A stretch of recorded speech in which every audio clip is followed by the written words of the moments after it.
Hello বন্ধুরা, চলে আসলাম তোমাদের কাছে আমার আর একটা মিনি ব্লগ নিয়ে। তো বন্ধুরা, সকালবেলায় ঠাকুরের বাসন মেজে নিচ্ছি। আর আজকে হচ্ছে বৃহস্পতিবার।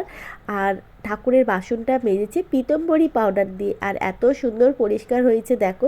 প্রত্যেক সপ্তাহে ঠাকুরের বাসন আমি প্রথমে পীতম্বরী পাউডার দিয়ে ভালো করে মাখিয়ে তারপরে সাবান দিয়ে পরিষ্কার করি।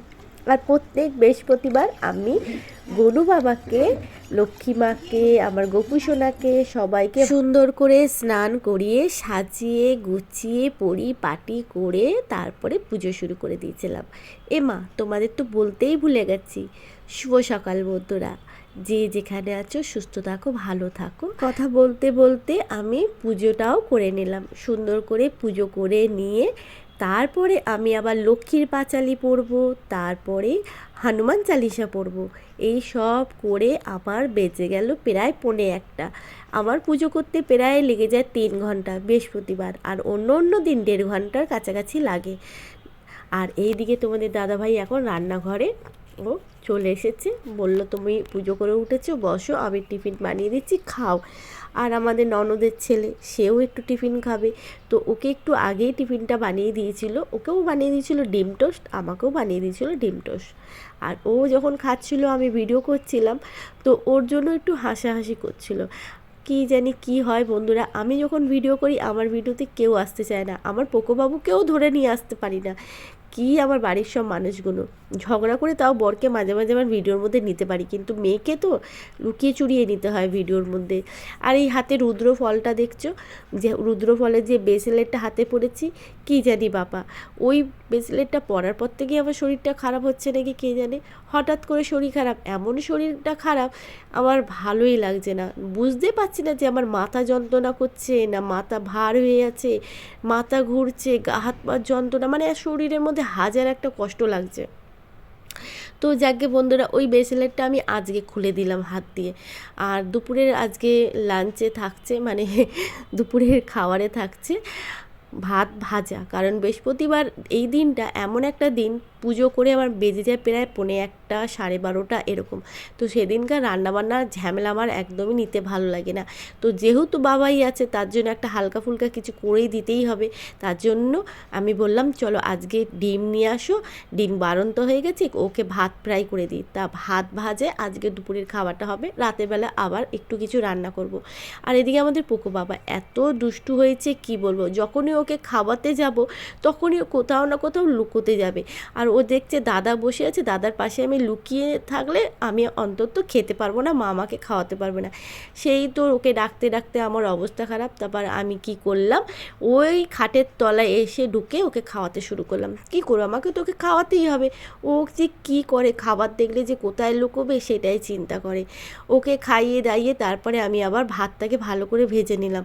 আমি প্রথমে সবজিটাকে ভেজে রেখে দিয়েছিলাম, দেওয়ার পর আমি যখন এবার মনে করলাম যে এরা সবাই এখন খেতে বসবে, তখন আমি কি করলাম, ভাতটা ভেজে নিলাম। খাওয়ার পাতে গরম গরম ভাত ভাজাটা থাকলে বেশি খেতে ভালো লাগবে। আজকে সবজির পরিমাণটা একটু কম হয়ে গেছে, যার জন্য একটু হালকা হালকা লাগছে, কিন্তু খেতে খারাপ হয়নি। ডিম টিম তো ছিল, ভালোই লাগছিলো। মাঝে মাঝে এরকম হালকা খাওয়া যায়, শটে শটে যেটা হয় সেটাই ভালো বাবা। তারপরে আবার দুপুরের এই ঝামেলা, আবার রাতের তো আর এক ঝামেলা, এই যে লোটে মাছ। বড়মশাই এখন লোটে মাছ দেখলেই নিয়ে চলে আসে, ওর কী যে ভালো লাগে ঝুরো ঝুরো লোটে মাছ খেতে, কী বলবো। তো আজকে প্রচণ্ড পরিমাণে বৃষ্টি হচ্ছিল, একবার করে ঝাঁপ করে বৃষ্টি পড়ছে, আবার থেমে যাচ্ছে, আবার পড়ছে। তো বৃষ্টি যখন হচ্ছে, প্রথম বৃষ্টি, একটু তো ফোনের মধ্যে ক্যামেরা বন্দি তো করবোই, তাই না। তো হ্যাঁ, যেটা হচ্ছে ফোনের মধ্যে ক্যামেরা বন্দি, এই জন্যই বললাম, আমার তো ভাই ক্যামেরা নেই, আলাদা ফোন আছে, ফোনের মধ্যে এই দৃশ্যটা একটা প্রথম, মানে গরমে বৃষ্টি, এটা তো ক্যামেরা বন্দি করতেই হয়। তো খুবই ভালো লাগছিলো। আর আমি নিজেকে একটুখানি সুন্দর করে একটু বৃষ্টির জল গায়ে নিয়ে নিচ্ছিলাম। আর আমার বরমশাই ওদিক দিয়ে চিৎকার করছে যে তোমার শরীর খারাপ, তুমি গায়ে জল মাখছো, হ্যাঁ তুমি ঘরে ঢোকো।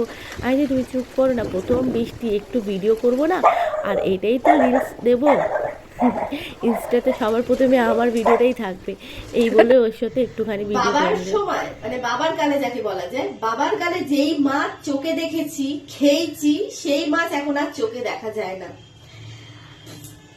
এই যে লোটে মাছ, এরকম কোনোদিন বাবার কালে আসেনি। আমার বাবার কালে যখন মাছ আসতো, লোটে মাছ, এক একটা মাছ 3 পিস 4 পিস করে হতো, মোটা মোটা বড় বড় লোটে মাছ। আর বরের গালে যেই মাছ খাচ্ছি সেই মাছ বাবার গালে চোখে দেখিনি, কারণ বাবা ওই মাছগুলো আনতোই না দাম বেশি বলে। এখন এই মাছগুলোই অনেক দাম। আর লোটে মাছ রান্না করব আলু দিয়ে। তোমরা কি লোটে মাছ কোনো দিন এভাবে আলু দিয়ে রান্না করেছো? আমি করব, কারণ এইভাবে একবার আমি রান্না করে খেয়েছিলাম, খুব ভালো হয়েছিল। আমার মেয়ের বান্ধবী বৈশাখী, ও বলেছিল কাকিমা তুমি এইভাবে আলু দিয়ে লোটে মাছ রান্না করবে, দেখবে খুব ভালো হয়। তো প্রথমে লোটে মাছ করার জন্য আমি এই যে আলুগুলো ছোট ছোট ডুমো ডুমো করে তারপরে লাল লাল করে ভেজে তুলে নিয়েছিলাম। তারপরে যেরকম তেজপাতা ফোড়ন দিতে হয়, অনেকে জিরে ফোড়ন দেয়, আমি সেই সব দিনই শুধু তেজপাতা তেলের মধ্যে ফোড়ন দিয়ে তারপর আদা রসুন পেঁয়াজ টমেটো নুন হলুদ একটু জিরে গুঁড়ো সব দিয়ে ভালো করে মশলা কষিয়েছিলাম, কষিয়ে তারপর লোটে মাছগুলোকে দিয়ে দিয়েছিলাম।